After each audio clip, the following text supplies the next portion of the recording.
Sensation. Sensation, le MAG. Bonjour à tous et bienvenue sur Sensation en partenariat avec TV78. Depuis plusieurs années, l'adoption attire de plus en plus de familles françaises. Pour autant, cette procédure reste souvent compliquée, longue et pleine d'embûches. C'est pour cela que l'association Enfance et Familles Adoption voit le jour en 1953 afin de lutter contre toutes les formes de préjugés et d'exclusion qui accompagnent ce processus. Et pour en parler avec nous, je reçois aujourd'hui Dorothea Seckler, coordinatrice de la permanence à l'EFA 78. Bonjour. Bonjour.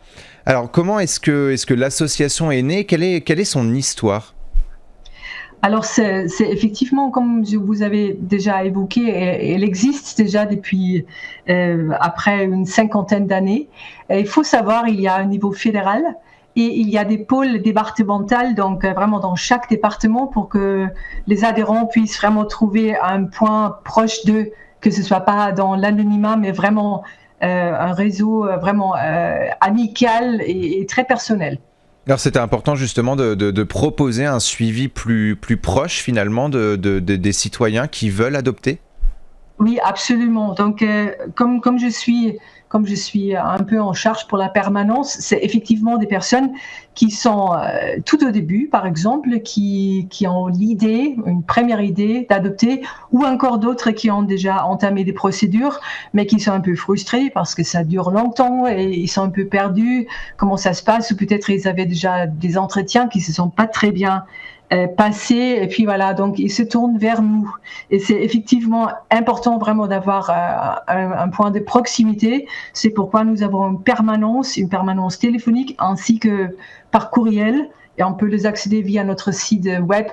Et puis voilà, c'est si vous voulez, d'une manière très simple, sans barrière et sans crainte surtout. Alors justement, quel est votre rôle à vous en tant que coordinatrice à la permanence de l'EFA 78 lorsque quelqu'un vous appelle ou lorsqu'on pousse les portes justement de l'association ?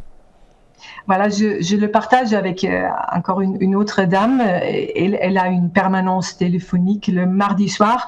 Je m'occupe surtout des premiers contacts par courriel parce qu'on a constaté la plupart des personnes préfèrent d'abord prendre un premier contact par courriel. Voilà, donc il nous pose plein de questions de manière très très diverse, et puis on essaie de répondre au max, toujours sachant que nous sommes tous des bénévoles, nous ne sommes pas des pros. Donc, c'est-à-dire, nous nous appuyons sur notre propre expérience et aussi dans notre expérience en accompagnant. Nous avons une petite formation qui est donnée au niveau fédéral pour accompagner et surtout pour écouter quels sont vraiment les soucis de nos adhérents. Alors en France, il existe deux types d'adoption, l'adoption simple et l'adoption plénière. Est-ce que vous pouvez nous les présenter en quelques mots et qu'est-ce qui les différencie ?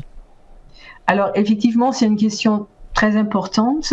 Alors l'adoption classique, c'est l'adoption plénière, donc c'est-à-dire les liens avec la famille biologique sont totalement rompus, c'est-à-dire l'enfant démarre une nouvelle vie, tandis que dans l'adoption simple, ce lien reste intact avec la famille biologique d'origine. Donc, c'est-à-dire, c'est un défi supplémentaire aussi pour les adoptants qui doivent aussi jongler un peu parce qu'il y a toujours ce contact avec la famille initiale qui sera à gérer d'une manière ou une autre. Et il faut aussi voir, mais peut-être on va encore en parler, le profil de l'adoption a énormément changé au cours des années. Les types des enfants qui sont adoptables a également évolué. Et puis, l'adoption simple devient de plus en plus une alternative à l'adoption classique. Alors comment aidez-vous les familles qui se sont engagées dans un processus d'adoption ? Et alors on ne sait pas tous la différence finalement entre plénière et l'adoption simple. Est-ce que vous les aiguillez aussi justement à comprendre ces différences et à savoir ce que eux veulent le plus ? Oui, effectivement. Donc comme j'ai déjà dit, Jessie, c'est vraiment surtout écouter. Quel est vraiment le projet des familles ? C'est très très important de développer son projet d'adoption à soi. Donc c'est pas on adopte, c'est une différence colossale. Par exemple, si vous vous lancez dans un projet d'adoption d'un tout petit, ou si vous envisagez par exemple une adoption d'une fratrie, des enfants qui sont plus âgés, des enfants qui ont des besoins sur le plan de santé, etc. Donc, il faut vraiment d'abord travailler sur ce projet d'adoption. Et c'est surtout là que nous aidons, que nous essayons d'aider vraiment les familles en travaillant de développer ce projet. Ça semble peut-être un peu banal, mais je vous assure, c'est un travail colossal à faire, vraiment de comprendre qu'est-ce que nous voulons exactement, quel est notre projet d'adoption, où sont nos limites, où sont nos préférences. Donc ça, c'est tout un travail et c'est surtout dans ce travail que nous essayons d'aider les familles. Et quels sont les critères précis pour pouvoir adopter un enfant? Est-ce qu'il y a des étapes finalement à suivre avant de pouvoir adopter un enfant? Ah oui, absolument. Donc là, c'est une grande différence à la famille biologique. Là, on procrée, voilà, sans démarche, sans papier. Pour une adoption, il faut obtenir un agrément des services sociaux de votre département. Et avant ça, vous aurez des entretiens avec des travailleurs sociaux, avec des psychologues. Votre projet doit passer à une commission d'agrément et finalement c'est le conseil général qui donne l'accord et ensuite commence la recherche d'un enfant. Donc c'est-à-dire c'est un processus en 2 étapes qui peut prendre pas mal de temps. Et les critères précis pour pouvoir adopter, a priori, c'est chaque personne qui n'a pas à être déchuée de ses droits de citoyen. Il faut avoir un écart minimum entre l'adopté et l'adoptant.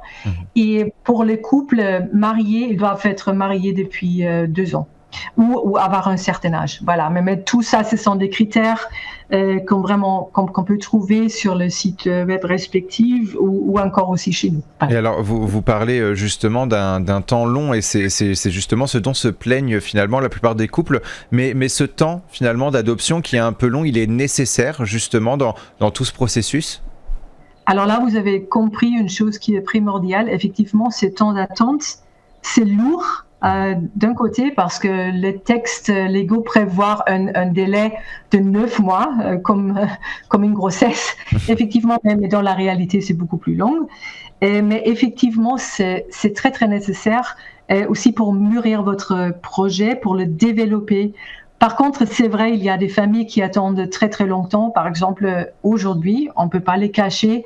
Si on veut adopter un tout petit, on risque vraiment d'avoir un temps d'attente d'environ 5 ans. Sauf que si vous êtes vraiment un couple jeunement marié, vous n'avez pas dépassé la trentaine, donc le profil classique, mais à part de ça, on risque d'attendre très très longtemps. Et ça peut être très compliqué. Et alors, comme je le disais en introduction, votre association a été créée en 1953. Comment les conditions d'adoption ont-elles évolué justement depuis la création de l'association ? Alors totalement, donc une adoption aujourd'hui n'a plus rien à voir avec les adoptions dans les années 50, 60, 70, 80. Aujourd'hui, si vous vous engagez dans un tel projet, il faut vraiment quitter le chemin battu. Donc, il faut se projeter, est-ce que je suis capable d'adopter par exemple un enfant plus grand? Est-ce que je suis capable d'adopter une fratrie? Est-ce que je peux accueillir des défis de santé? Et surtout, et ça c'est aussi très très important, dans les passés, il y avait parfois aussi cette notion d'une action humanitaire. Donc ce n'est plus le cas aujourd'hui, pas du tout. Donc c'est parce que les gens ont vraiment désir de créer une famille. Et c'est pas du tout humanitaire. Est-ce que les couples homosexuels ont plus de facilité à adopter justement des enfants aujourd'hui, ou est-ce que ça reste encore un peu compliqué ? Alors, selon la loi, c'est parfaitement possible. Et si un couple désire adopter en France, il n'y a pas de droit de les discriminer. Bien sûr, si un couple va à l'international, ça peut être compliqué, surtout si c'est un couple du même sexe entre 2 hommes. Ça peut être compliqué. Pour les femmes, c'est un peu plus facile. C'est vrai, il y a encore des notions qui sont un peu traditionnelles, mais sachez que aussi au sein de notre organisation, nous avons aussi des couples, des femmes, des hommes, et nous essayons aussi de les accompagner au mieux possible. Parfait, merci beaucoup Dorothea Secler d'avoir été avec nous sur Sensation. Je rappelle que vous êtes coordinatrice à la permanence de l'EFA 78. Pour plus d'informations, on peut se rendre sur votre site internet efa78.org. Et pour revoir ou réécouter cette émission, rendez-vous sur notre site et application Radio Sensation.